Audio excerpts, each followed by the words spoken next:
સાચો પ્રેમ એ સંસ્કાર છે. હવે સંસ્કાર એટલે શું? તમે સમાજની દ્રષ્ટિમાં જવાબદાર, પ્રામાણિક, સંયમી અને સંતોષી વ્યક્તિ બની રહો. તમે સમાજ દ્વારા બનાવેલા બંધારણનું માન સન્માન જાળવી રાખો. તમે સમાજની દરેક વ્યક્તિને માન સન્માનની દ્રષ્ટિએ જુઓ તથા સમાજની દરેક વ્યક્તિ સાથે માન સન્માન ભર્યો વ્યવહાર રાખો. એટલે તમે સંસ્કારી છો એમ કહી શકાય.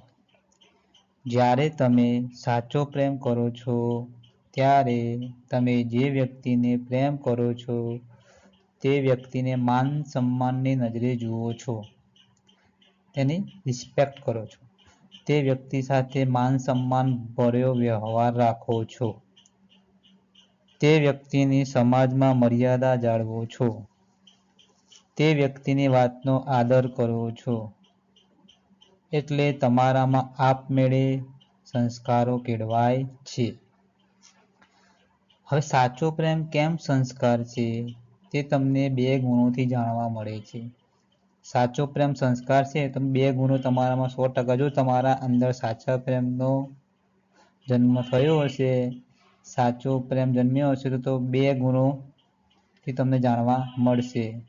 એક તો તમે જ્યારે સાચો પ્રેમ કરો છો ત્યારે પહેલો ગુણ તમારામાં સંયમનો કેળવાય છે. શું થાય છે? સાચો પ્રેમ કરો છો તો તમારામાં સંયમનો ગુણ કેળવાય છે અને બીજો ગુણ તમારામાં સંતોષનો કેળવાય છે. એટલે જે વ્યક્તિના હૃદયમાં સાચો પ્રેમ હશે એનામાં સંયમનો ગુણ હશે અને સંતોષનો ગુણ હશે. આ બંને ગુણો સંયમ અને સંતોષ તમને સંસ્કારી બનાવે છે. કારણ કે આ બંને ગુણોથી તમે સમાજમાં તમારી અલગ છાપ ઊભી કરો છો. પહેલો ગુણ છે સંયમથી સંસ્કાર જન્મે છે. સંયમ ક્યાં રાખવો, કેવી રીતે રાખવો?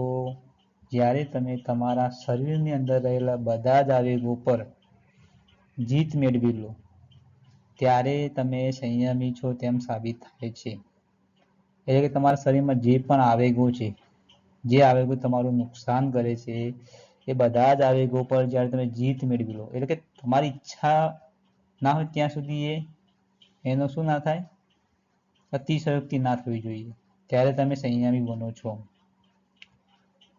તમારા જીવનની કોઈ પણ વિકટ પરિસ્થિતિમાં તમે ક્રોધ ના કરો, લાલચ ના કરો, હવસ ના બતાવો, ઈર્ષ્યા ના કરો, ત્યારે તમે સંયમી વ્યક્તિ બનો છો. એટલે જ્યારે તમે કોઈ પણ પરિસ્થિતિમાં શાંત રહો છો ત્યારે તમે સંયમી બનો છો અને સંયમથી તમારા સંસ્કાર જન્મે છે. જો તમારામાં સંયમ જન્મશે તો સંસ્કાર આપમેળે જન્મ લઈ લેશે. એટલે તમારા શરીરના બધા જ આવેગો પર સંયમ મેળવવો જરૂરી છે. જો તમારા હૃદયમાં સાચો પ્રેમ વિકસ્યો છે, સાચો પ્રેમ જન્મ થયો છે, તો તમારા અંદર સંયમનો ગુણ વિકસિત થશે ને થશે જ. બીજો ગુણ છે સંતોષથી સંસ્કાર જન્મે છે. હવે સાચો પ્રેમ જ તમારી અંદર સંતોષની લાગણી, ભાવના કેળવે છે. એટલે સંતોષથી શું થાય છે? સંસ્કાર જન્મે છે. સંતોષ એટલે તમારા શરીરની બહારની દુનિયા, એટલે કે તમારા શરીરની બહારની જે દુનિયા, દુનિયાની દરેક વસ્તુથી તમને શું હોવો જોઈએ? સંતોષ હોવો જોઈએ. તમે તમારી જિંદગીમાં બહારની દુનિયામાં તમારા જીવનની નાનામાં નાની વસ્તુથી લઈને તમારા જીવનની દરેક વ્યક્તિ સુધી સંતોષથી રહો કે સંતોષ રાખો એટલે તમે સંસ્કારી કહેવાઓ. તમારી પાસે રહેલી કોઈ પણ ચીજ વસ્તુથી તમને સંતોષ છે, તમારી સાથે જોડાયેલા દરેક સંબંધથી તમને સંતોષ છે, એટલે તમે વસ્તુથી લઈને વ્યક્તિ સુધી સંતોષનો ભાવ રાખો છો. ત્યારે તમે શું બનો છો? સંસ્કારી બનો છો. તમારી પાસે જે પણ કંઈ છે, તમારી બહારની દુનિયા સાથે તમે જે વસ્તુ કે વ્યક્તિ સાથે જોડાયેલા છો એ દરેક વસ્તુ કે વ્યક્તિથી તમને સંતોષ હોય તો શું થાય છે? તમારામાં સંસ્કારનો જન્મ થાય છે. એ સંતોષથી શું થાય છે? સંસ્કાર જન્મે છે. આમ સાચો પ્રેમ સંયમ અને સંતોષનો ગુણ વિકસાવે છે અને એટલે સાચા પ્રેમને શું કહેવાય છે? સંસ્કાર કહેવાય છે. એટલે સાચો પ્રેમ એ સંસ્કાર છે. મારો વિડીયો ગમે તો લાઈક કરો, શેર કરો અને મારી ચેનલને સબસ્ક્રાઈબ કરો.